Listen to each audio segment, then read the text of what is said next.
Hey guys, tonight we're stepping back, way back to the land of pyramids, papyrus, and, well, surprisingly gritty smiles.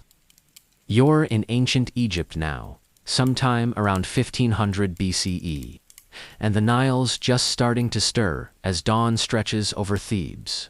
Picture it: papyrus boats rocking gently, ibis birds flapping like they've just remembered something urgent, and a soft breeze carrying the scent of mud, incense, and yesterday's onions. You, meanwhile, have just woken up in a modest mud brick house, wrapped in linen that somehow manages to feel both airy and scratchy. And your mouth. Oh, it feels like the inside of a clay pot that's been left out in the sun a bit too long.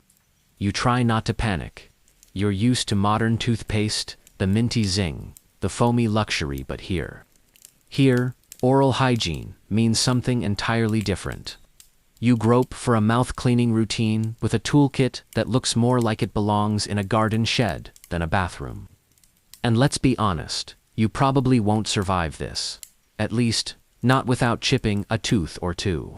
So, before you get comfortable, take a moment to like the video and subscribe.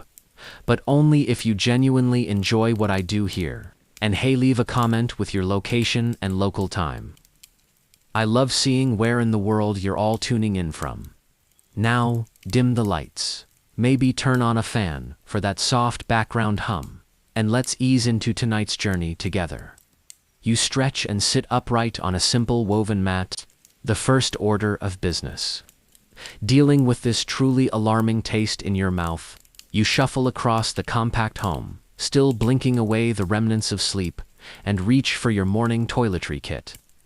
It's not much, just a reed basket with a few small jars and what looks like a very splintery toothbrush. Outside, your neighbors are stirring too. The woman next door is already sweeping sand out of her entryway, and a child is yelling excitedly about something to do with a scarab beetle. The sun hasn't quite broken over the horizon, which is good. It gives you time to get your teeth in order before anyone important sees your breath steaming up the air like a foul spell. You dip your hand into a little clay pot and come up with something that feels like gritty flour. It's a powder made from ashes, ground pumice, maybe even burned eggshell. The exact ingredients, well, historians still argue whether it was strictly mineral-based or included traces of myrrh, mint, and dried iris flowers. Either way, it smells faintly like the corner of a forgotten attic. Now comes the fun part. You moisten the end of a wooden chew-stick-afraid twig from a Salvadora persica tree, which your local apothecary swears by, and dunk it into the powder. There's no foaming action, no squeeze tube joy. Just a sensation like you're scrubbing your teeth with sandpaper soaked in old herbs. But it's not all bad. The chew stick's slightly sweet, and your gums tingle with something that might be peppermint or might be leftover crocodile dung. We'll get to that later. As you scrub gently, because you've got exactly one set of adult teeth for life, you notice the air changing. Smells waft in: fresh bread, heated limestone, and something metallic, possibly the lingering scent of yesterday's copper tools. It all combines with the powder in your mouth to create a kind of nostalgic funk. Earthy, real, pre-mint. You're not alone in this dental routine. Across the city, from farmers to temple scribes, people are performing a similar ritual. Clean teeth, after all, are more than cosmetic in ancient Egypt. They're tied to ritual purity, to social status, and even to your odds of enjoying the afterlife. A few papyrus scrolls you once glimpsed in the healer's hut describe how cleanliness of the mouth pleased the gods, especially Thoth, the deity of wisdom and writing, who clearly wouldn't want anyone stinking up the sacred scripts. A foul mouth defiles the offering. One line read, and you remember it, because it rhymed, sort of. Still, it's worth noting that despite their obsessive rituals, ancient Egyptians weren't exactly dental health champions. Why? Well, that's for later. For now, just keep scrubbing and try not to think about the small crunch that might be a bit of grit or might be a chip from your own tooth. You rinse your mouth with a gulp of Nile water. Probably not the best idea, but you haven't boiled it and your choices are limited. You swish and spit into the sand outside, watching the splash darken the dust. Not quite Colgate-level satisfaction, but your mouth does feel less like it's full of barnacles. Progress. A sleepy donkey passes by, tethered loosely to a palm tree, its jaws working methodically on something that might once have been your neighbor's laundry line. You nod at it. It looks like it understands the challenges of early morning breath. The first true light of day crests the eastern hills, bathing the city in golden heat. You squint up at the sun, then down at your modest reflection in a basin of still water. Your teeth look acceptable. Slightly yellowed, a bit uneven, but that's the fashion. You're not trying to impress Instagram. You're trying not to be cursed by a ghost with halitosis. And so, with the first ritual of the day complete, you wrap your chew stick in a linen scrap, tuck it into your sash, and prepare to step into the bustling world of dynastic Thebes. Your breath, it's tolerable. Your gums still attached. And honestly, by 1500 BCE standards, that makes you a dental god. You step out into the awakening streets of Thebes, the dust already lifting in slow swirls as barefoot figures shuffle to market, temple, or riverbank. The air is dry, but warm like someone whispering ancient secrets through a linen curtain. You clutch your reed basket under one arm and begin your short walk to the neighborhood apothecary, partly to top up your dental supplies, and partly because, let's be honest, your toothbrush has seen better millennia. The ground beneath your feet is smooth-packed earth, occasionally broken by potholes that have been filled in with old pottery shards or splashes of Nile mud. You sidestep a sleeping goat and pass a merchant setting up a low stall of polished stones, ground spices, and dire gold, a small tray of what could generously be called toothbrushes. If you're willing to stretch the definition, the stall keeper, an older man with 2 teeth of his own left, both heroic in their determination to stay upright, greets you with a raspy chuckle. He sees you eyeing the toothbrushes, really just frayed twigs with different bark, textures and nudges, one forward with a knuckle. Soft, he croaks. Camel thorn, good for the gums, doesn't bleed too much. You pick it up, test the fibers with your thumb. It's flexible, smells vaguely sweet, and doesn't have too many splinters. A win. You exchange a few cowrie shells and a polite nod, then turn to the real reason you're here, the tooth powders. There's a wide variety on offer, each in tiny corked jars made from alabaster or clay. Some are chalk white, others ash gray, one suspiciously pink. You ask the merchant which one Pharaoh prefers. He grins a marketing grin, if ever there was one, and taps the gray jar. This one, burnt myrrh and ostrich eggshell. Very regal. Very kiss of Horus. You buy the pink one instead, because why not? Now, what you're using today might not be toothpaste in the modern sense. No tubes, no gel, no fancy stripes. But these powders, painstakingly ground from bone, charcoal, bark, and even the occasional precious spice, did serve the same purpose. Ancient Egyptians were among the very first humans we know of to develop a real oral hygiene routine. And while historians still argue whether their formulations truly protected teeth or just made them fall out slower, there's no doubt they tried. You continue your walk, and the narrow streets give way to a broader path lined with shade trees and humming with insects. You pass a group of children playing sonnet with pieces chalked onto the dusty road, and a boy with a jug balanced on his head who smells strongly of fish paste and good intentions. You pause at a small side altar set into a wall, where someone's left an offering of lotus petals and dried figs. Above it, carved into the stone, is a faded image of a figure brushing what looks suspiciously like their teeth. It's not a toothbrush. Exactly, it's more like a thin reed, held delicately in 2 fingers, being used to scrub what the gods clearly considered important real estate. And that's the thing. Clean mouths weren't just for health, they were sacred. Egyptian society linked the body to the soul in meticulous ways. The idea of ma'at, or divine balance, extended to cleanliness. A dirty mouth wasn't just a social no-note, was a spiritual imbalance, something that might anger the gods or ruin your prayers. You head next to the water vendor's courtyard.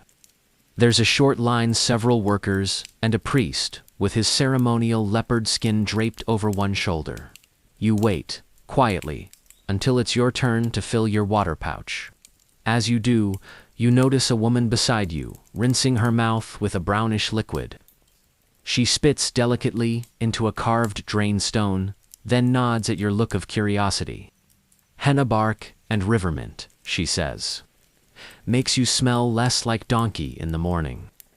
She offers you a sip. You take it, because politeness is universal, and she looks like she could absolutely destroy you with a sandal. It's intense. Slightly spicy, slightly floral, with the undertone of something bitter, possibly medicinal. But it leaves your mouth cooler, less stale. You give a grateful nod, and she walks off humming a hymn to have. As you wander back toward your house, you notice your neighbor again, the one with the sweep habit and suspiciously clean sandals. She's brushing her teeth too, but with a thin feather and what appears to be powdered natron. You've heard of this? Natrona, naturally occurring salt harvested from dry lake beds, was used in everything from mummification to dish scrubbing, and apparently, also teeth. You wave, she grins. Her teeth are uneven, but surprisingly intact for someone who eats unpeeled dates on the regular. You reflect, as the morning sun finally climbs above the rooftops, that your current dental routine feels more like an alchemical experiment than hygiene. Ground animal parts, crushed minerals, aromatic herbs. It's as if the entire natural world has been invited into your mouth for a brief, sandy waltz. And yet, there's something oddly comforting about it. You're part of a long, slow tradition, a lineage of early morning rituals that tie you not only to your community, but to the very idea of being human, of caring, in some small way, how your breath smells before breakfast. As you close the door behind you and place your new brush on a ledge to dry, you catch a glimpse of your reflection again. The light catches your teeth, which gleam a dull, sandy white. Not perfect, but clean. And in ancient Egypt, that might just be enough to win a smile from a god.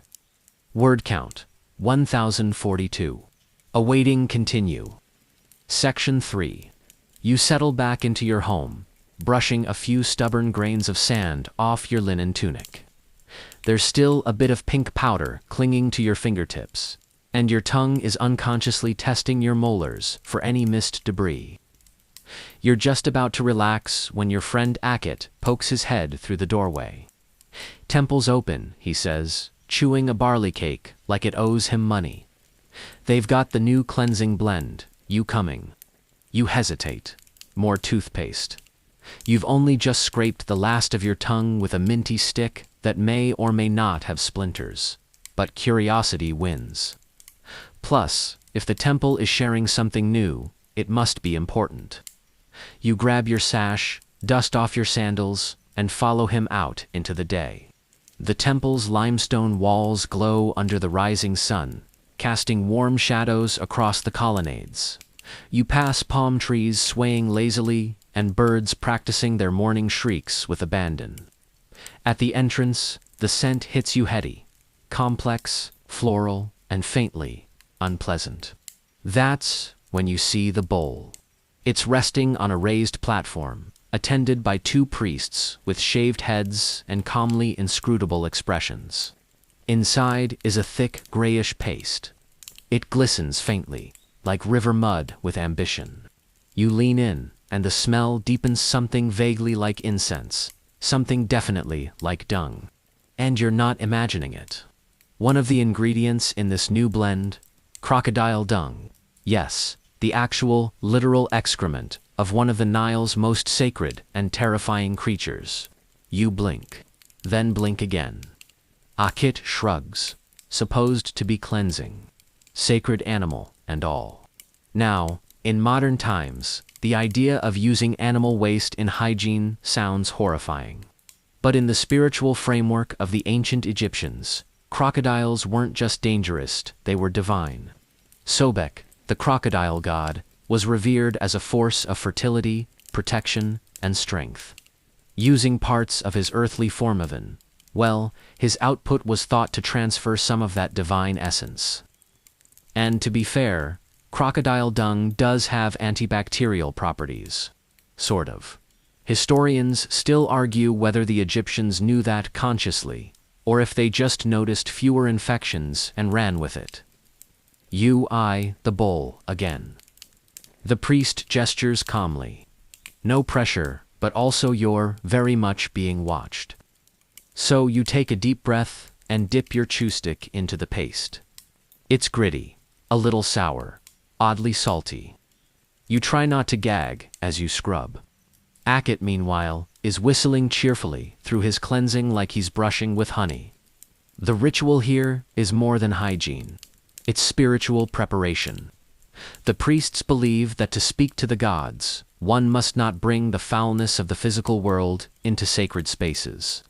That includes bad breath. As you rinse your mouth with a lotus-flavored water offering, thankfully, Nendung Bestu, begin to see the ritual for what it is.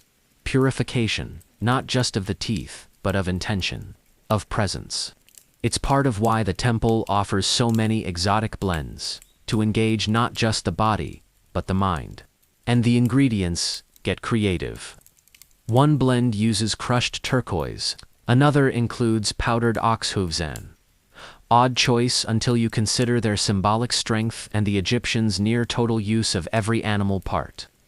Nothing goes to waste, especially if it can be pulverized and applied to the molars.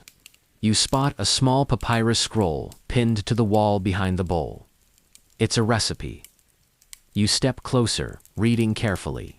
For the cleansing of the breath and the teeth, take powdered iris root, crushed hooves of the river ox, a pinch of salt, and ash of burned date pits. Mix with honey, and apply at dawn while chanting praises to Thoth. Well, at least it smells better than the last one. You glance around the room. Others are taking their turns. Some whisper prayers. Others just hum or work quietly. You catch sight of a young boy with half a tooth missing, chewing determinedly. And you think this has been going on for centuries. Each generation passing down the techniques, modifying the mixtures, believing in their power. There's something comforting in that. Despite the bizarre ingredients, or maybe because of them, these people are trying to care for themselves, to stay well, to be worthy of their gods and their community. As you leave the temple, a young apprentice offers you a small jar wrapped in linen. A gift, he says. It's their newest blend. Mint, crushed charcoal, a trace of cinnamon bark, and a few granules of gold dust symbolic, mostly, but hey, your teeth have never felt so regal. You tuck the jar into your sash, exchanging a polite nod with the apprentice. As you walk back into the sun, your mouth feels odd. Not fresh exactly, but cleansed. Like you've taken your molars on a slightly traumatic spiritual retreat. Back home, you set the jar on your shelf. Next to it sits your chew stick. Now slightly stained, a badge of bravery. You stare at both, contemplating whether you're ready to mix your own paste next. The possibilities are endless. Salt, mint, ashes, bark, dung. You've got options. So many ingredients. So many theories. And still, no minty foam. Just the determined, dusty art of keeping your teeth sacred and just barely attached. The afternoon sun bakes the streets of Thebes like an overenthusiastic oven. You find yourself following a meandering path toward the western necropolis, partly out of curiosity, partly to escape the bustle of daytime markets. A warm breeze rises from the Nile, thick with lotus pollen and the scent of drying fish. You inhale, regrettably. But you've heard whispers literally painted onto walls about how much the Egyptians cared about teeth beyond the living world. Clean mouths, it turns out, weren't just for impressing temple-goers or scaring off demons with minty freshness. They mattered in the afterlife, too. You duck into a shaded corridor near a nobleman's tomb, escorted by a sleepy guide named Hapu, who appears to know everything and also absolutely nothing at the same time. He waves you in and mutters, "Be careful of the ibis droppings. The gods aim poorly." Inside, the walls bloom with colors untouched by the sun. Every inch is covered in ornate scenes of offerings, banquets, and rituals. And there among images of harpists and fragrant oils you spot a depiction of something strangely familiar. A woman is offering a golden implement to a reclining man, who smiles broadly, mouth open in anticipation, his teeth unnaturally white, suspiciously complete, probably a bit of artistic license, but still. Hapu notices your squint and nods. "Tooth of Ra," he says with a wink, "a symbol of wholeness. In the field of reeds, you must eat, you must speak, mouth must work." And that's the crux. The afterlife, in Egyptian cosmology, wasn't just floating in clouds. It was physical, sensory. You'd eat, sing, flirt, feast, and argue. And you'd need your teeth to do it. Entering the afterlife with rotten gums or a cracked molar, not ideal. Some even believed the gods might judge your hygiene. A particular scroll, the Book of the Dead, or Book of Going Forth by Day, contains spells, ensuring the deceased could speak true words and taste sweet bread in the afterlife. The implication: your mouth had to be in working order. And if it wasn't, well, that's what amulets were for. You wander deeper into the tomb, where Hapu points out small niches where personal effects were placed. In one, a stylized ivory chew stick. Beside it, a jar sealed with resin. A closer look reveals it contains usentient toothpaste. Dried out now, but clearly composed of crushed shell and what might once have been fig ash. Someone, 3,000 years ago, wanted to make sure their breath didn't offend Osiris. Even dental prosthetics weren't unheard of. Though rare, some mummies have been found with gold wire holding teeth together. Not true dentures, but more like a desperate gamble to show up to the afterlife with a presentable smile. Historians still argue whether these were done before death as rudimentary treatments or added afterward as grave goods. Hapu taps a mural showing two jackal-headed figures inspecting a man's mouth. "They say Anubis checks your heart," he says, "but maybe he checks your molars first." You chuckle, sort of. As you exit the tomb, blinking against the daylight, you reflect on what you've seen. In a culture where death was not the end, but a beginning where the afterlife mirrored earthly life, only better dental health wasn't superficial. It was practical, ritualistic, divine. You pass a group of stonemasons sharing lunch nearby, their fingers sticky with date syrup and barley dough. One of them winces as he chews, clearly battling a sore tooth. The others laugh, offering him a jar of some dark paste. "For pain," one says, "mixed by priest's apprentice. Might also make you see ghosts." And that brings you to the strange truth of Egyptian dentistry. It wasn't just about prevention. It was also, occasionally, intervention. While full-blown dentists didn't exist as a dedicated profession like they do today, certain healers specialized in oral remedies. They might pull a rotten tooth or, at least try to. More often, they'd prescribe topical salves made of mashed herbs, onion juice, or animal fat.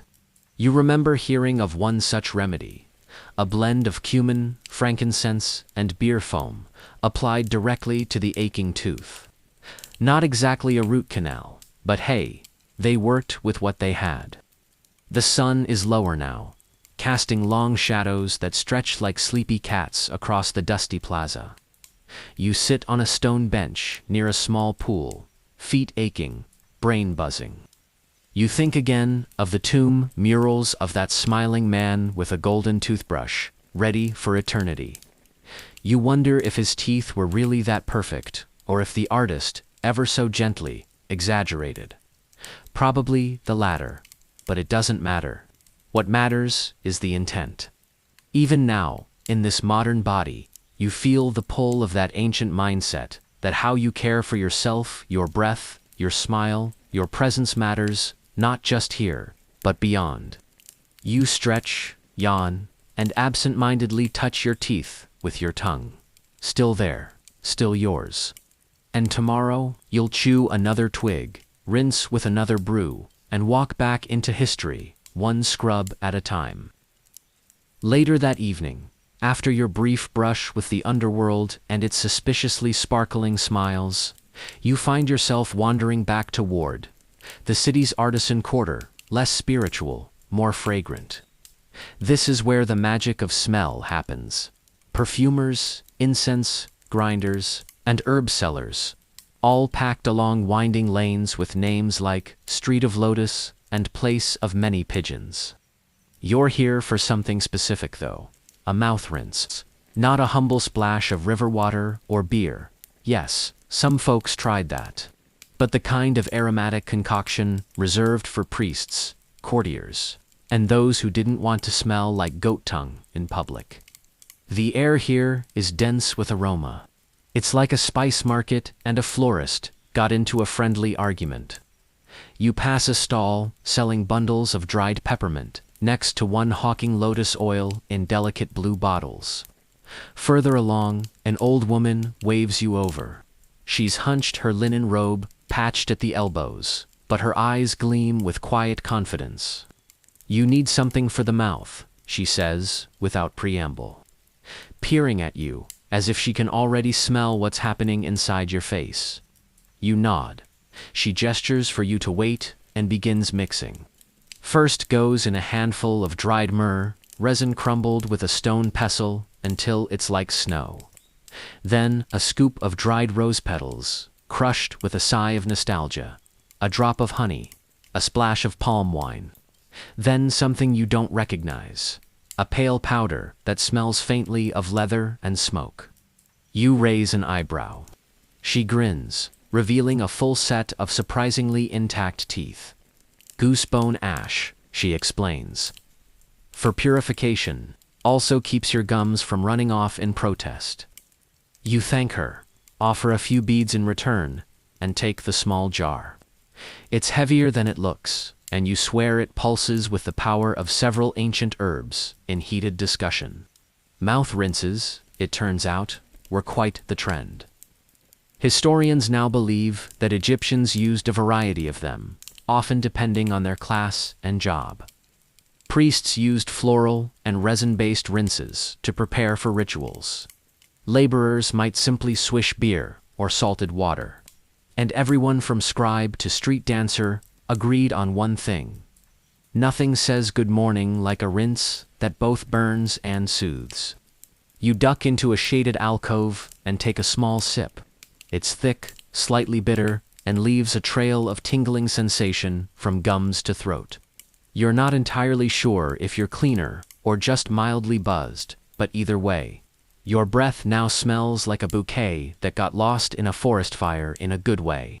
As you relax in the alcove, you overhear two young scribes arguing about the best breath-freshening herbs. One swears by mint and natron. The other insists it's all about cinnamon bark soaked overnight in donkey milk. You almost choke laughing. They ignore you. The conversation jogs a memory. Back home, your neighbor once mentioned that the Temple of Hathor had a special rinse recipe reserved for festivals. It included crushed pearls, date wine, and bizarrely shavings from alabaster statues. You never confirmed it, but in Egypt, stranger things have been used for less noble causes. Historians still argue whether such ingredients were purely symbolic or if people really went around gargling bits of sacred statuary. You finish your rinse and lean back, watching as the shadows stretch long and sleepy. Somewhere nearby, a group begins singing a soft hymn. You catch the words, "Let my breath be sweet before the gods. Let my mouth not offend." That sentiment shows up a lot in Egyptian texts, how the mouth must be pure to speak sacred words or to taste the offerings of the afterlife. There's even an entire ritual known as the opening of the mouth, where a dead person's soul was believed to be reactivated through ceremonial tools touching their lips, allowing them to eat, speak, and breathe again in the next life. Imagine that. Your very ability to enjoy eternity hinged on the metaphysical hygiene of your face. You glance down at your little jar of rinse and smile. Not bad for a few crushed petals and some blessed goose ash. Back on the street, the lamps begin to glow with flickering oil flames, casting long golden streaks on the dusty stones. You stroll past perfumers closing shop, tying their bundles of herbs and wiping down alabaster mixing bowls. A small boy rushes past with a jar, twice his size, yelling something about a sacred batch and tripping on his own ambition. You reach home just as the stars begin to poke holes in the dusk. Your breath feels clean, your teeth hum with quiet contentment, and your whole face tingles with the smug satisfaction of someone who's been rinsed with ingredients, considered sacred in 3 separate temples. You stretch your arms, pour a little water over your hands, and tuck the rinse away for tomorrow. You've survived another day of dental innovation, ancient style, and with your mouth as ready as it's ever going to be, you lie back, stare at the ceiling, and let yourself drift into dreams of lotus petals and sarcastic ibises. The next morning arrives with the slow warmth of a sun that isn't in any rush. You sit up on your woven mat, roll your shoulders, and smack your lips tentatively. Okay, less swampy than yesterday. Still a little goat stable, but we're getting somewhere. Today's plan involves a palace visit. Not that you've suddenly become royalty, though your dental commitment might qualify you for nobility at this point, but because you've heard rumors, not just about royal hygiene, but the stuff they don't talk about in scrolls. The pharaoh's private stash of toothpaste ingredients stored behind golden screens and guarded like state secrets. You dress quickly, strap on your sash, and head toward the palace complex, dodging a particularly angry goose and a fishmonger with strong opinions about garlic. The closer you get, the more orderly the city becomes. The streets are swept. The guards wear polished leather. Even the dogs look like they've signed NDAs. As you pass through the outer court, you catch your reflection in a polished copper basin and quickly check your teeth. Still in your mouth. Check. Still vaguely beige and presentable. Double check. Inside, the air is cooler, filtered through carved stone columns and shaded awnings. You're led by a palace servant, tight-lipped, highly moisturized into a chamber, where the royal healers store their medicinal goods. The room smells divine, part spice rack, part apothecary, part what you imagine a cloud would smell like if it wore perfume. And there, on a stone shelf, are the jars. Royal dental care, it turns out, is an entirely different level. Gold-topped containers, ivory scoops, and paste so smooth, it looks like it might ask you to pronounce its name in French. One jar is labeled in hieratic script, morning blend for his radiance with frankincense and crushed emerald. You stare. Crushed emerald. Now historians still argue whether this was actual emerald or simply green-glazed feldspar, passed off as the expensive stuff. Either way, you're not putting rocks in your mouth lightly. You glance around, no guards in sight hand. Open the jar for a sniff. It's floral, faintly resinous, and carries a sweet mineral note that makes your gums shiver. You resist the urge to dip your finger in, barely. Another jar catches your eye. Simpler. Label reads, sedge, root and wine, night use only, intriguing. You make a mental note, though sedge root sounds suspiciously like something scraped from the bottom of a fish pond. The healer in charge, a woman named Menhet, appears suddenly, holding a bundle of scrolls and an expression of eternal patience. Looking for something specific, she asks, in a tone that implies, "You're definitely not supposed to be here." You clear your throat, just admiring the craftsmanship of the jars. She raises an eyebrow but humors you. "This one's for inflammation," she says, tapping a jar with a sun symbol, mixed with boiled honey and carob pods, sweet enough to hide the bitterness of crushed onion skin. You nod, unsure whether to be impressed or deeply concerned. Then she surprises you. "Want to try one?" Before you can answer, she hands you a small jar labeled Royal Trial, Mint, Charcoal, Goat Milk. You hesitate. She shrugs. It foams a little. Not on purpose. You take a cautious scoop with a reed applicator and place a dab on your tongue. Instantly, your mouth floods with a cool burn, like your taste buds are being massaged by an enthusiastic glacier. You scrub your teeth with the applicator. It's gentler than your chewstick and marvel at how smooth it feels. No grit, no splinters. Just the slightly funky finish of aged goat dairy. Menhet watches you, amused. "His Majesty hates it," she says. Says it reminds him of an old sandal. But it's good for the gums. It's strange to think that while peasants chew on sticks and burnt eggshells, royalty gets frothy blends, served with gold spoons. Then again, even the pharaoh's breath had to be palace fresh before he addressed the gods. Clean teeth, in every corner of this society, were as political as they were personal. You're led out of the chamber before you can accidentally pocket anything. As you exit, you pass a young servant carrying what looks suspiciously like a spittoon, shaped like a lotus. You nod in respect. We all do what we must. Back in the sunlight, you reflect on the contrast. The elegance of the palace blends versus the rugged DIY pastes of the common folk. And yet, both exist within the same system of belief that a pure mouth leads to pure speech, pure thought, maybe even pure soul. You chew a sprig of mint you brought from the apothecary and head home, past a group of children chanting rhymes about crocodile poop and lotus oil. One throws a stick at a goat. The goat wins. At home, you set down your rinse, your chew stick, and the memory of goat milk toothpaste. You smile at your reflection, still mostly intact, and think, someday. Archaeologists will find these remnants and debate whether you were royalty or just really committed to oral care. By now, your days in Thebes have begun to take on a rhythm. Wake up, scrub your teeth with some combination of grit and spiritual optimism. Rinse with a suspiciously floral potion, and hope no one important notices if your breath smells like smoked onions. But today's plan involves something more daring than a new flavor of mouth rinse.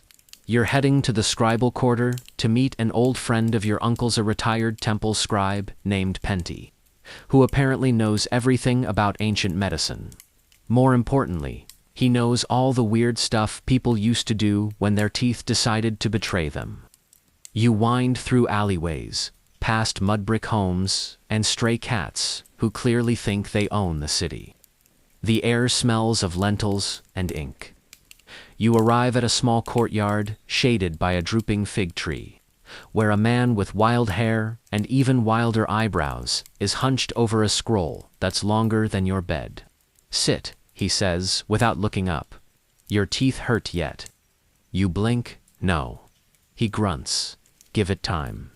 Penty, it turns out, was once a temple healer, though he seems to prefer the term experimental chewer. He invites you inside, where the air is thick with the smell of old papyrus, dried herbs, and something faintly sulphurous. You do not ask. He waves a hand at his collection of ancient scrolls, all meticulously labeled in shorthand. "These," he says proudly, "are my dental cases." People don't realize. Mouth trouble was serious business. Could keep a priest from chanting. Could stop a noblewoman from flirting. Could make a soldier cry. Quietly, but still. He pulls out a scroll and reads aloud. Remedy for teeth that weep blood. Crush fresh acacia bark, mix with salt. Apply while humming the name of the moon. He looks up. Doesn't work, but sounds official. It's true many ancient remedies had at least a kernel of pharmacological logic. Acacia bark contains tannins, which have mild antibacterial properties. Salt helps with swelling, the humming. Well, maybe it distracted people from the fact they were dabbing tree goo onto open sores. You flip through a scroll yourself. One line catches your eye. To remove the toothworm, speak the spell, and burn goosefeather ash beneath the tongue. You look up, toothworm. Penty leans back. Oh yes, that old idea. People thought toothaches came from tiny worms burrowing inside the teeth. You'd feel the pain when they danced. Historians still argue whether this belief came from observing decayed teeth, where pulp and decay made dark tunnels that resembled wormholes, or whether it was just an attempt to make sense of mysterious pain in a time before X-rays and orthodontics. Some remedies for these toothworms included garlic poultices, heated stones applied to the jaw, or chewing bitter herbs that would supposedly chase the worm out. Whether any of it worked is debatable. What's not in question is the dedication with which they tried. You follow Penty to a dusty cabinet, where he opens a drawer and pulls out an ancient dental Tula bronze hook with a curved tip. Used for extractions, he says. Or picking bits of meat out of your back molars. Hard to say. You stare at it. You used this? He grins, revealing a gap where a canine once lived. Twice, once on me, once on someone I didn't like. You learn that pulling teeth wasn't exactly common practice. It was risky, painful, and only done when the pain became unbearable. There was no anesthetic beyond perhaps strong beer or being hit on the head first. More often, the Egyptians relied on less invasive treatments: salves, pressure, prayers. You find a short passage in a scroll that says, "When the jaw tightens and the tongue grows tired, rub with mud of the holy pool and sing to Isis." Comforting, not effective. Penty shows you a tiny amulet shaped like a mouth, carved from red jasper. For protection, he says. You wore it if your teeth were cursed. Or if you just had really bad breath and wanted divine intervention. You can't help but admire the creativity. Every toothache became a spiritual dilemma. Every broken molar, a sign of imbalance. And every person, from the lowest servant to the pharaoh himself, had to face the same humiliating truth. Your teeth never really liked you. You sip some bitter tea from a cracked cup as Penty continues listing absurd cures. Powdered donkey hooves. Beer mixed with sage. Vinegar infused with scorpion venom, not recommended, he mutters. As the sun dips lower, you realize the line between medicine and magic here is thin, fuzzy, and possibly sticky. Remedies weren't just physical, they were social, religious, and emotional. A hurting tooth could be a punishment, a warning, or a lesson. It was never just pain. You thank Penty for his time, tuck a copy of a scroll recipe under your sash, and step outside into the cool breeze. The air smells like dusk and baked earth.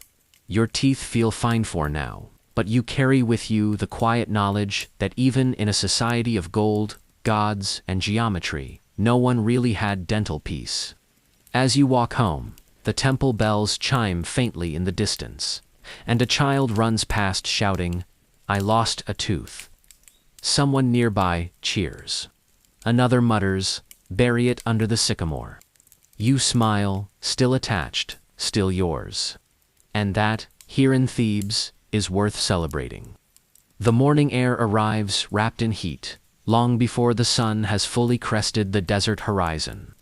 You're already up, chewing absently on a sprig of sweet fennel to freshen your breath, because today, You're going to try something everyone in Thebes does, but no one talks about.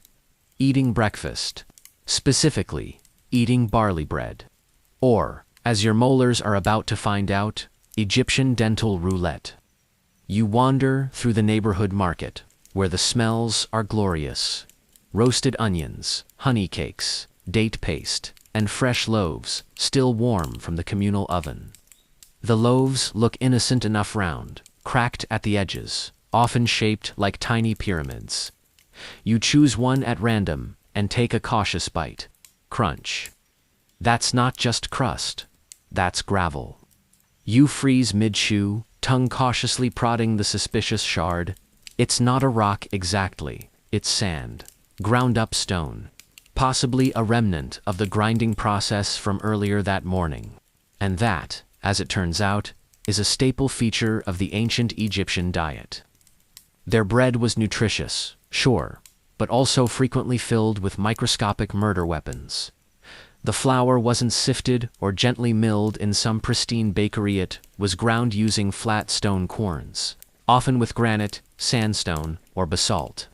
Over time, tiny bits of these stones worked their way into the flour. The result: bread that may nourish your belly, but demolishes your dental enamel. One archaeologist famously described it as the bread that eats back. You manage to swallow and gently check your teeth with your tongue, still there, for now. You sit by a low wall and observe the people around you. Farmers, priests, fishmongers, they're all chewing the same sand-laced loaves, with grim acceptance. A woman nearby rips into a cake of pressed figs and barley, then winces. She spits something small and white into a cloth. Tooth, grit, who can say? You strike up a conversation with an elderly basket maker who's gumming his breakfast like a pro. Used to have strong teeth, he says. Then the grinding stone took them. Now I just soak everything in beer. He demonstrates by dunking a wedge of bread into a clay cup filled with a foamy brew that smells like fermented optimism. It softens the crust, dulls the sand, and probably kills a few germs too. Historians still argue whether ancient Egyptians fully understood how destructive their flour was. They certainly noticed tooth loss and pain, and burial studies show worn enamel and abscesses were practically the norm. But daily survival trumped long-term chewing comfort. You decide to try the beer-soaking method. It helps a little. The flavor improves, and the texture shifts from brick shard to edible sponge. You find yourself chewing with slightly more confidence till you hit another shard and immediately regret your enthusiasm. Your breakfast companion chuckles. "Want the good stuff?" he says, rummaging through a leather pouch. He pulls out what looks like a folded piece of linen. Inside, small, smooth cakes made from barley and date paste, no grit, no surprises. Temple offering leftovers, he says. Soft, safe. Made by hands that pray. You take one and chew gratefully. It's dense, a little sticky, but gentle on your weary molars. It tastes of fruit, grain, and maybe a hint of incense. Possibly divine intervention. You thank him and share a laugh as he gestures at your jaw. Wait until dinner. That's when the lentil stew tries to claim a tooth. Walking home, you reflect on the odd dynamic between food and teeth in ancient Egypt. On the one hand, they understood oral care, deeply rituals, powders, rinses. On the other, they ate sand for breakfast. It's the historical equivalent of brushing with gold dust, then biting into a cinder block. But it wasn't just bread. Many foods were abrasive. Lentils ground with stones. Fruit left unpeeled. Meat occasionally cooked so tough it doubled as a chewing workout. And without forks or knives, biting straight into things was the norm. You recall a scroll fragment you once saw at a scribe's house. The feast was grand. My jaw broken like reeds in a storm. Poetic, probably accurate. Still, there was innovation. Wealthier households sometimes used bronze sieves to remove larger grit. Some even imported wheat flour from regions with finer milling techniques. But for most people, a sandy smile was just part of daily life. Back in your courtyard, you inspect your chew stick, still usable, but tired. You dip it in your rinse and give your mouth a gentle once-over. There's a tenderness in one molar now, maybe bruised, maybe plotting mutiny. You sit down under the fig tree and exhale. Your breath smells faintly of beer, fennel, and crushed optimism. But your teeth, they're still intact, mostly. And for an average Egyptian navigating breakfast, that's a small miracle. You close your eyes and drift for a moment, feeling the warmth on your skin, the thrum of bees in the background, and the subtle, gritty crunch still echoing in your memory. Dental survival here isn't about perfection, it's about persistence. And you're still chewing. The midday sun leans heavily on the walls of Thebes, and the city quiets into its afternoon lull. You sit cross-legged on a woven mat in a shaded courtyard, trying to ignore the slow, persistent ache beginning in your lower jaw. Maybe it's yesterday's bread. Maybe it's the flirtation with crocodile dung paste. Either way, your teeth are starting to stage a protest. A neighbor named Satra, a linen dyer with a surprisingly loud laugh and a practical streak, sharper than any reed blade, peers over the wall and says, "You look like your gums are thinking evil thoughts." You nod solemnly. "Come," she says. "Time to learn from someone who knows how to keep breath clean and husbands happy." You don't hesitate. Curiosity and minor dental panic are powerful motivators. Satra leads you through winding lanes into her home, which smells gloriously of chamomile, warm flax, and something that makes your nose itch politely. In her kitchen courtyard, several jars are lined up in the sun, lids off, herbs stewing in oil, resin, and what looks like vinegar. You've walked into a one-woman chemistry lab powered by household wisdom and sheer will. She starts rummaging through a storage basket, pulling out bits of dried root, a lump of natron, and something that looks suspiciously like lizard tail. "We use what we have," she says with a shrug. You're introduced to the star ingredient of today's lesson, natron. The naturally occurring salt, used for everything from laundry to body preservation, to you, guessed, it's toral hygiene. It's basically nature's baking soda, except with a divine resume. Satra scoops a pinch of the crystalline powder and drops it into a bowl of water infused with marjoram. "Swish with this," she instructs. "Not too long, unless you like bleeding." You sip, swish, it's salty, herbaceous, and slightly tickly. Not terrible, not great. But your mouth already feels less like it's coated in sandstone and more like something sacred adjacent. As she prepares a second rinse, she tells you that natron wasn't just practical, it was sacred. Used in mummification, temple purification, and certain lunar rituals, it symbolized both cleanliness and eternal life. People believed it could cleanse more than the body it could cleanse intention. In oral care, natron served as an abrasive and disinfectant. Mixed with oil or honey, it softened and sweetened. Mixed with vinegar or wine, it attacked whatever foulness clung to the gums. But overused, it burned. Literally, you could scrape the skin off your inner cheeks if you weren't careful. You wonder aloud how often she uses it. 3 times a week, she says. Any more and you end up with temple mouth. Temple mouth. When you can't smile without bleeding, she explains, entirely serious. You sip more cautiously. She shows you a second preparation, a sort of tooth polish made from ground sesame seeds, crushed dried mint, and the ashes of palm fronds. For special occasions, she says, feast days, or if the priest's son walks by your gate. You nod. Romance clearly starts with a fresh mouth. Later, you help her stir a paste she's making for her eldest daughter, who just got engaged. The mixture includes powdered ginger, cinnamon, and a touch of fig resin. It smells good enough to eat. This one's to keep the breath sweet through long conversations, Satra says, and even longer silences. As the afternoon stretches on, she shares more tips. Chew cardamom pods to freshen the breath. Rub crushed sage on the tongue to calm ulcers. For bleeding gums, make a compress of crushed celery leaves and cooled donkey milk. You raise an eyebrow. She does not flinch. These aren't temple prescriptions or royal secrets, just daily wisdom passed from mother to daughter, from grandmother to granddaughter. Practical, affordable, effective. You pause, noticing a clay figurine tucked on a high shelf. It's shaped like a lion's head, with human teeth and a crooked grin. Satra sees you looking. Old household god, she says. Protects the mouth.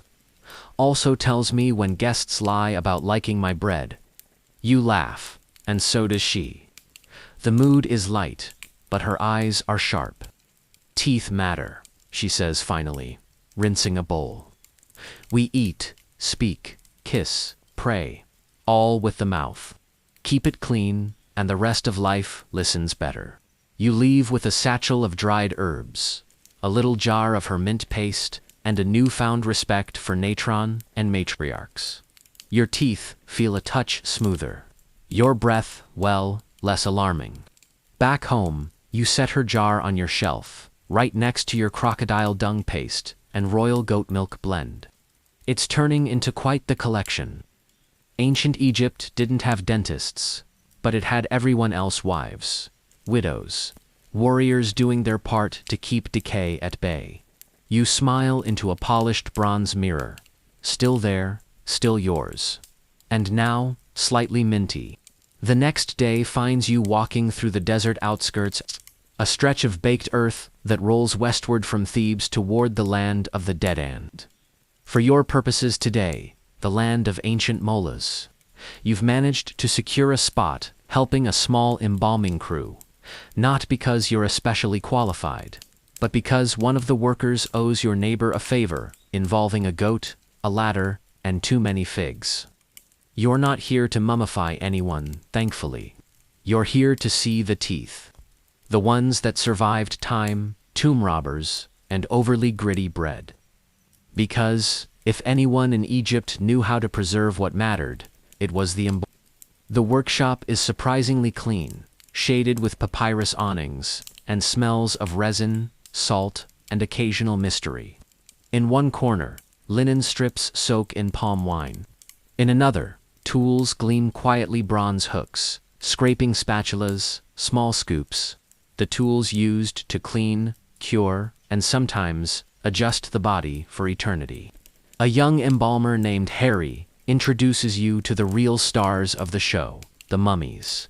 Rows of linen-wrapped forms, some newly sealed, others in stages of preparation. It's quiet work, respectful, methodical. And when it comes to teeth, there's a whole separate corner for that. Harry leads you to a low table where a recently unwrapped skull rests on a linen pad. He gestures like a museum guide and says, "See the wear." You do. The teeth are ground flat, like they've been filed down. Not missing, just exhausted.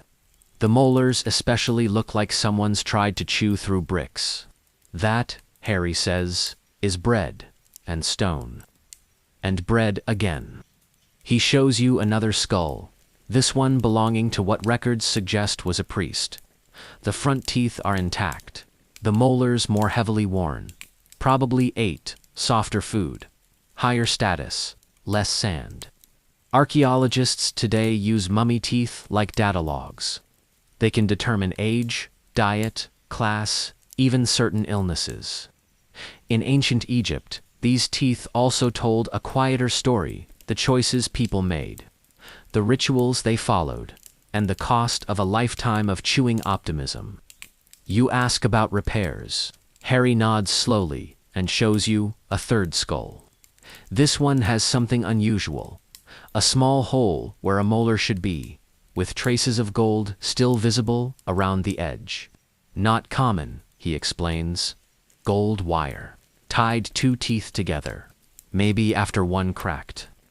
It's not exactly dental surgery, but it shows that someone, at some point, thought it was worth the effort to bind their teeth back into function. Historians still argue whether these fixes were done while the person was alive or posthumously, as part of preparing them for the afterlife. Either way, it's a clear sign of value. Teeth mattered. Harry offers you a pair of linen gloves and lets you help gently clean another skull. As you trace the teeth with a soft bristled brush, you notice something else. Staining. Dark, reddish marks across the enamel. Harry says it might be from herbal rinses or food dyes. Maybe they liked beetroot, he says. Or maybe they drank from copper cups too often. As you work, he shares a belief held by some temple healers, that a body needed to be whole, not just present, but undamaged to pass fully into the next life. That included teeth. So, in some cases, missing ones were replaced with resin molds, or the gaps filled with symbolic items, beads, seeds, even bits of ivory. In one infamous case, a noblewoman was buried with a small carved wooden tooth jammed into her jaw. Not functional, but symbolic. Better to arrive whole, Harry says with a shrug. Even if you cheat a little. You help wrap the head back in linen and light a small cone of myrrh to mask the scent of long-dried herbs and time itself. Then, after a shared date, cake, and a few jokes about the teeth of crocodiles who, incidentally, don't get fillings, you head back to Wardtown. You pass the necropolis walls as the light begins to tilt, gold on stone. In the distance, another embalming team carries a body wrapped in fine linen, face painted to smile eternally.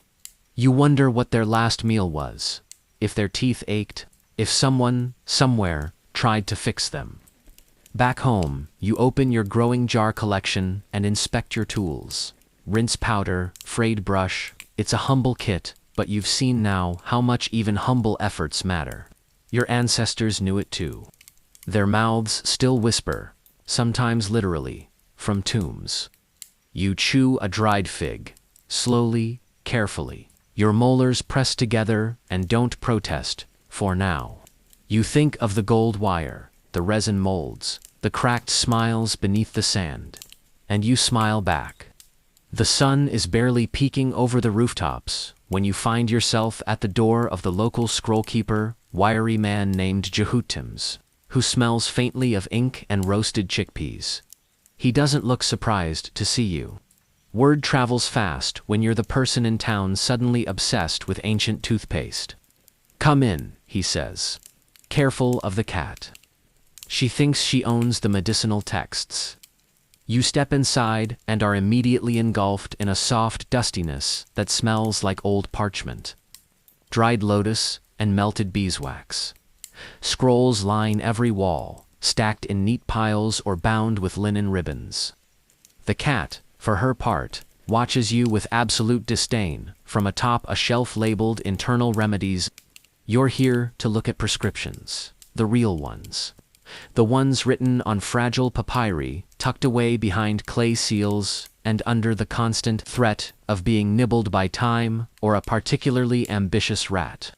Jehutims gently extracts a rolled scroll from a wooden box and sets it on the low reading table.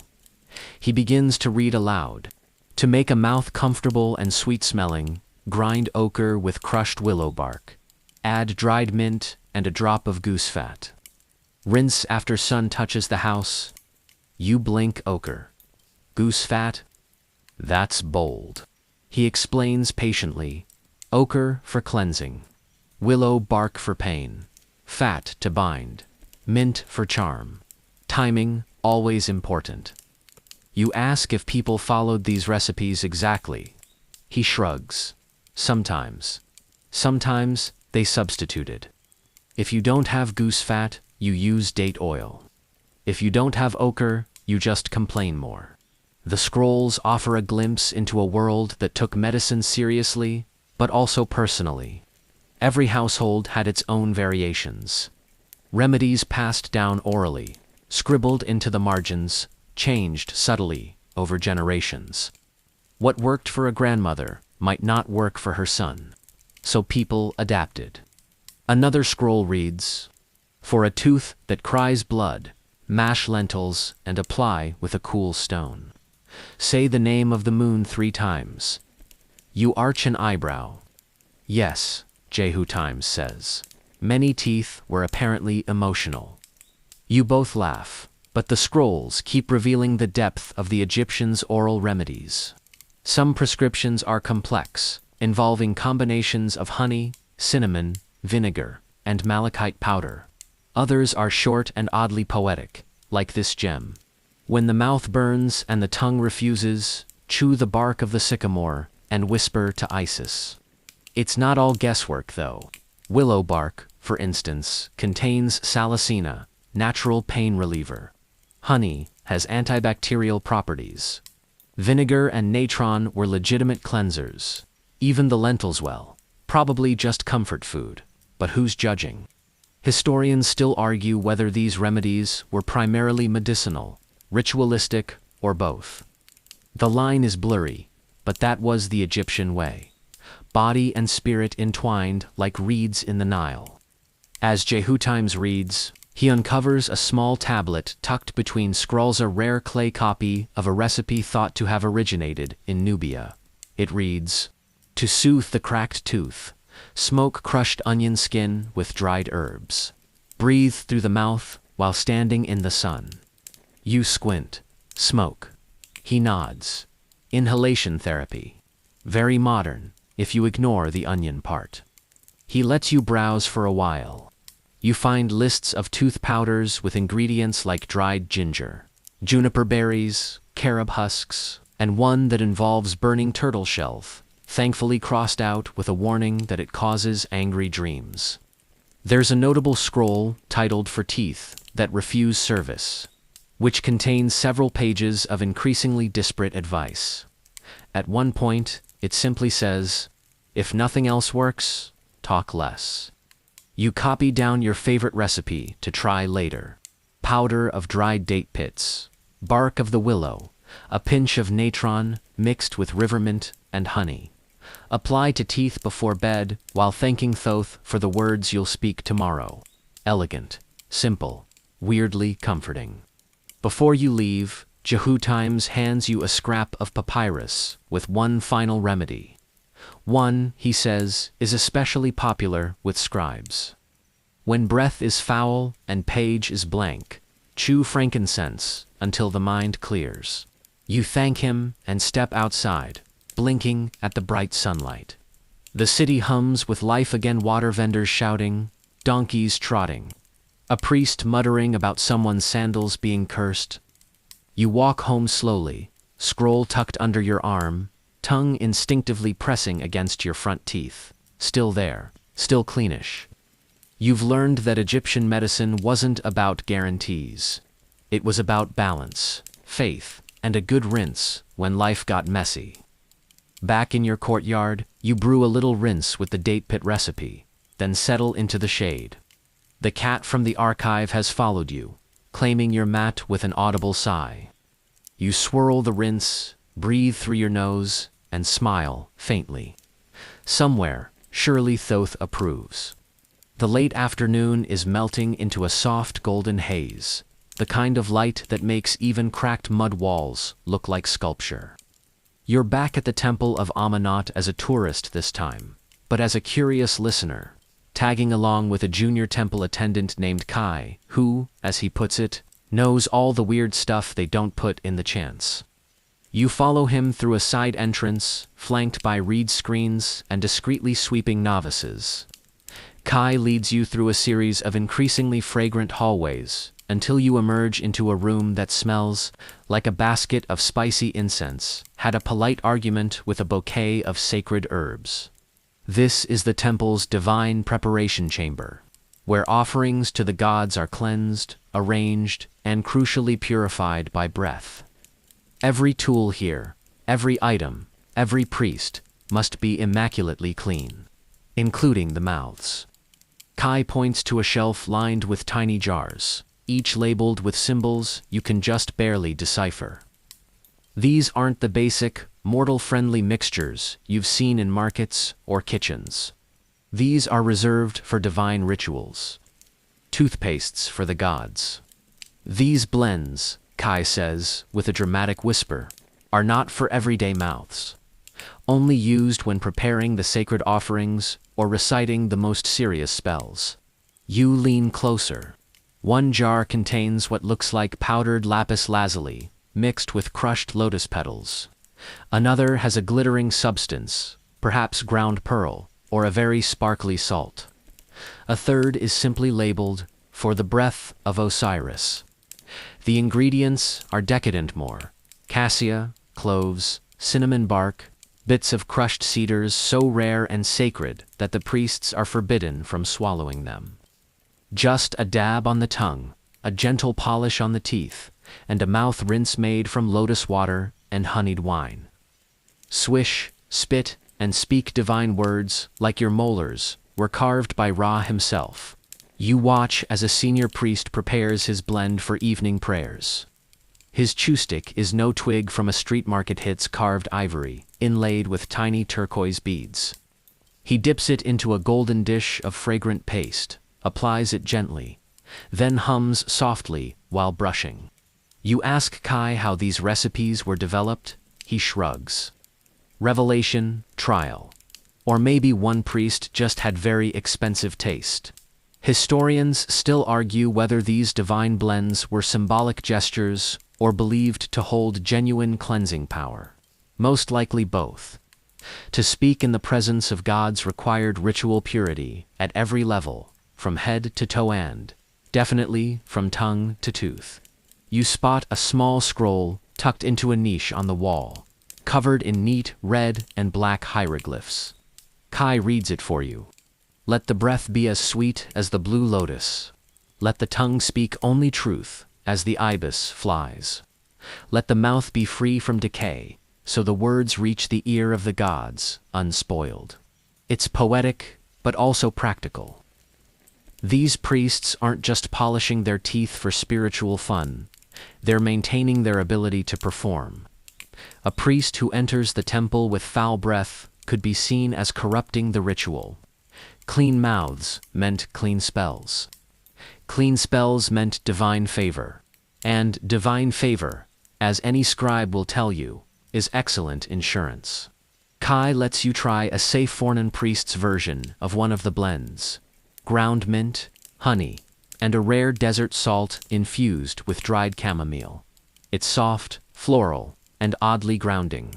You feel more present, maybe more sacred, maybe just relieved. It doesn't involve crocodile dung this time. Later, as the temple prepares for evening prayers, you watch from a quiet alcove as the priests form a line to receive their mouth-blessing paste. A novice anoints each of them with a tiny dab, pressing it gently to the tongue. They hold it there, eyes closed, before rinsing with water poured from a jug decorated with lotus vines. There's a serenity to it, a slowness.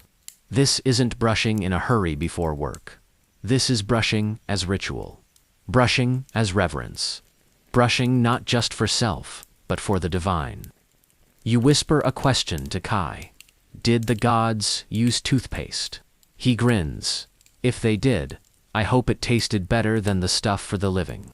Outside, the sky begins to deepen into a dusky violet, and the temple bells chime once, twice, like a gentle call to reflect. You thank Kai and make your way home, your breath still tinged with chamomile and mint, your mind spinning with images of ivory brushes and spells whispered through sacred smiles. At home, your humble collection of pastes and powders now feels cozier, earthier, less glittery, perhaps, but grounded. And you think maybe that's the point. The gods can keep their lapis lotus blends. You'll take your fennel, your natron, and your quiet little rituals. Still, you brush a little more carefully that night, just in case any divine ears are listening. The next morning begins with a glint of curiosity and a slightly stiff jaw. You've brushed, rinsed, and tried not to chew anything too ambitious since your near-death barley bread experience. But today, you're chasing a bigger question: where did all of this go? Not just the powdered ox hoof and divine lotus rinses, but the ideas, the habits, the chew sticks. Because somewhere between pharaohs and philosophers, other civilizations took the Egyptian obsession with oral cleanliness and made it their own. You begin your search at the House of Foreign Records, a low whitewashed structure near the river, where scholars gather to copy and debate ancient texts from lands beyond the desert. You're greeted by a lanky man named Hesier, who offers you date biscuits and instantly starts talking about Greek dentists. I mean, they weren't good, he says between bites, but they were passionate. He lays out a brittle papyrus covered in Greek script and taps a section. Here, Herodotus writes that Egyptian doctors were the best in the world, but even then, they specialized. One did eyes, one did teeth. No multitasking. You already knew that. But what catches your attention is the way early Greek scholars wrote about Egyptian practices with equal parts awe and confusion. One scroll includes a note from a traveling physician who claimed the Egyptians polished their teeth with burnt shells and wine-soaked pebbles. Which sounds accurate, and also exhausting. Then came the Romans. Hesier gestures to a clay tablet covered in Latin etched so finely you're tempted to squint. They took a bit of everything. Egyptian rinse rituals, Greek herbals. Then they added their own flair. That flair, you learn, included things like crushed mouse brains, don't ask, oyster shell powder, and vinegar as mouthwash. Some Roman tooth powders included iron rust and ground glass. Apparently, if it sparkled or hurt, it must be working. You raise a brow. Glass. Just a pinch, Hesier says. Also, they weren't fans of brushing. Too messy. Preferred mouthwashes and chewables. One Roman text describes a tooth-polishing cloth soaked in wine and salt. Another mentions chewing on myrtle twigs, which were scented and antibacterial. Historians still argue whether this came directly from Egyptian influence or parallel discovery. But either way, you can see the dental DNA stretching across the Mediterranean. And then there's the case of India. Hesier unrolls another scroll, this one in Sanskrit, translated carefully by a previous visitor. Ayurvedic medicine, he says. Chewing on neem sticks. Brushing with charcoal and salt. Sounds familiar. Very. You're beginning to notice a pattern. As civilization spread and mingled through trade, conquest, or sheer curiosity, Egyptian oral traditions seeped into neighboring cultures. Not just ingredients, but the idea of mouth care as ritual, protection, and, occasionally, flirtation. Even Chinese medicine, which developed independently, shared eerie parallels. Rinses of green tea and salt. Pastes made from dried herbs and bone ash. One record mentions brushing teeth with fish bones and pine resin, not recommended, but impressively inventive. Hesier rolls up the scrolls, with the care of someone tucking in a child. It's like fire, he says. Everyone figured out how to make it. But the Egyptians lit the match. You leave the archive buzzing with trivia and a faint taste of biscuit dust. As you walk the riverside, you pass a trader unloading goods from Nubia, bundles of incense bark, jars of fermented fruit, and a stack of linen bags labeled herbs for mouth sweetening. You smile. The reach of Egyptian toothpaste went further than the Nile. You pause to help a small boy retrieve a runaway melon. His mother thanks you and offers a bite of pomegranate. As you eat, you realize how many cultures have left their mark on the way we clean our teeth. Even as they took inspiration from the scribes and priests who once chewed sweet reed and spat into sacred basins. Back at home, you make yourself a new blend to celebrate your international journey. A pinch of natron, dried mint from Satra's kitchen, a drop of date syrup, and a sprinkle of powdered cinnamon. You apply it with your favorite chew stick, brushing slowly, imagining the layers of history hiding in every grain. The taste is earthy, warm, slightly spicy. You think of Greek scribes taking notes on Egyptian hygiene, of Roman patricians rinsing with wine and iron, of nemi twigs passed from hand to hand in another dusty courtyard, far to the east. Your mouth, for a brief and gentle moment, becomes a museum, and your smile, still there, still yours. The wind rolls gently off the Nile this morning, carrying the scent of river reeds, whetstone, and the faintest trace of someone's overly ambitious onion breakfast. You sit in your usual courtyard spot, chewstick in hand, mint rinse within reach, and something unusual swirling in your mind. It's a question, a debate, really. One that scholars have bickered over for generations, and that even you, now deeply embedded in the world of ancient toothpaste, can't ignore. Who, exactly, invented it? You'd think by now there'd be a definitive answer. A big red ribbon tied around Egypt, congratulating them on their early adoption of frayed twigs and ground-up ox bits. But the truth, as always, is more complicated. You rise, brush the dust from your sash, and head toward the local scribe's school. A low structure shaded by fig trees and echoing with the sounds of students reciting lists of royal names. You're here to meet Naboman, a scribe's assistant with a notorious fondness for historical footnotes and philosophical loopholes. He greets you with a chalk-covered grin. "So," he says, offering you a seat and a mildly stale barley cake, "you want the truth?" You nod. He leans forward. "The truth is that everyone thinks the Egyptians invented toothpaste, and they probably did, but also, maybe not entirely alone." He lays out a series of tablets and scroll fragments for you to examine. One from Mesopotamia, dated around 3000 BCE, mentions a tooth-cleansing ash made with burnt herbs. Another, from an early Indus Valley settlement, references a morning mouth ritual involving river sand and aromatic oil. Even a Chinese oracle bone inscription implies the use of chewed bark to awaken the tongue. Independent development, Naboman mutters, like how everyone discovered soup. But Egypt, he insists, refined it, standardized it. They didn't just clean their teeth, they ritualized it, tied it to health, to status, to the afterlife. You can see the leap, he says, tapping a scroll. From habit to meaning. The earliest true toothpaste recipe we know of.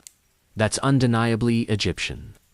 A dry mix of crushed rock salt, dried mint, iris flower, and pepper written in Greek from later Ptolemaic sources, but clearly built on older knowledge. Supposedly, it left your mouth fresh and your gums bleeding. Progress. Naboman laughs. Historians still argue whether that recipe was ceremonial or actually used. Most think it was too harsh, but the idea of combining multiple ingredients, customizing it, that's revolutionary. You ask what defines a toothpaste. In the scholarly sense, he ponders. A substance wet or dry applied intentionally to clean the teeth and freshen the breath. If we use that, the Egyptians win. First in function. First in fame. He shows you a papyrus from the Ebers collection, often cited as the grandparent of dental medicine. It contains dozens of oral remedies, for ulcers, for foul breath, for aching jaws. Some are mixtures, others are spells. A few are both.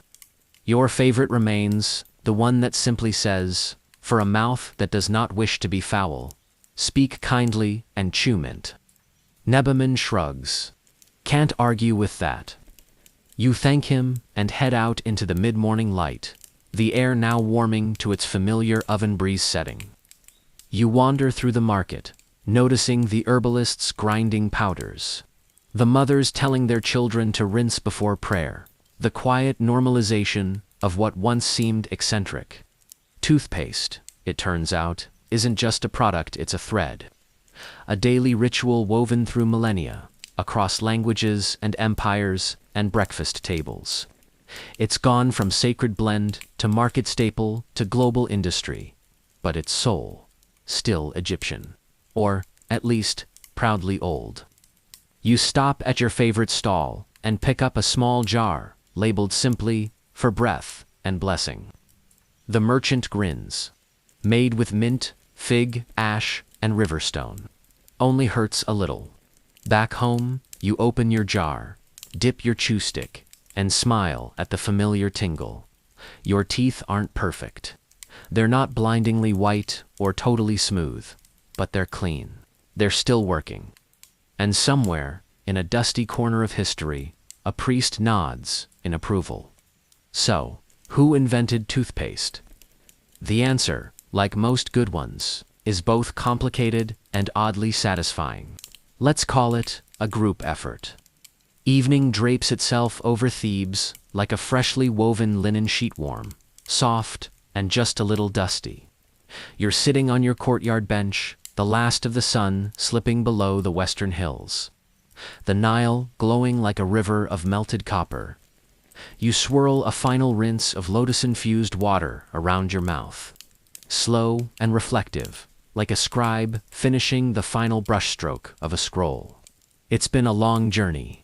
Across chew sticks and chalk powder, into temple blends and palace curiosities. Through the mouths of mummies and the scrolls of suspiciously poetic scribes. You've brushed with crocodile dung, rinsed with date wine, and flirted ever so gently with the possibility of gold-dusted mint paste. Your teeth are tired, your gums resilient, and your breath oddly botanical. And now, one last ritual remains. Kai, your temple guide from earlier, appears at your gate carrying a small bundle wrapped in linen. A gift, he says, with a wink. It's the good stuff. Inside the bundle, a tiny jar sealed with wax and decorated with a symbol of Thoth.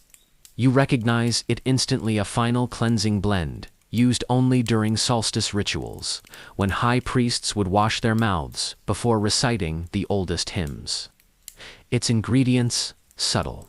Lotus oil, crushed date pits, a whisper of desert salt, and a single drop of blue dye from the petals of a sacred flower that only blooms twice a year. You dip your finger in. The paste is cool, smooth, and smells like the quiet part of a song. You apply it with reverence. No hurry now. The act itself is the ceremony. As you gently brush, you reflect on how much has changed, and how much has stayed exactly the same. The goal remains universal, unchanged through dynasties, borders, and time. To care for the body, so the spirit may be at ease. You rinse one last time with warmed lotus water, the steam curling upward like incense. You spit into the garden soil, where a single wildflower nods sleepily in the dusk breeze. And then you just sit. The stars prick the sky. A breeze rustles the reed mat. Somewhere, a donkey brays, as if telling a bedtime joke only it finds funny. You rest your hands on your knees and let your breathing slow. It's quiet now in the best way. No bustling priests. No crumbling scrolls. Just you, your breath, and the long, soothing arc of time. You close your eyes and feel it all. The coolness of peppermint, the tickle of cinnamon, the sting of salt. But more than that, the continuity, the daily devotion, the absurd, enduring love humans have for their own slightly imperfect mouths. You've survived the chew stick. You've survived the barley cake. You've learned from temple priests, herbalist mothers, and sassy scroll keepers with too many opinions on goose fat. And tomorrow, you'll do it all again, one tooth at a time. Now, let the day drift away. Let the sounds soften, the air grow cooler, the scent of mint and lotus lingering at the edge of your senses. Your jaw relaxes. Your breath, freshly rinsed and delicately spiced, flows in and out like a gentle tide. You've traveled far today, not just across desert sands, but through centuries of memory, of ritual, of tiny choices that echo through the ages. Your teeth, whether polished or a little crooked, have been your companions. your mouth, temple of its own.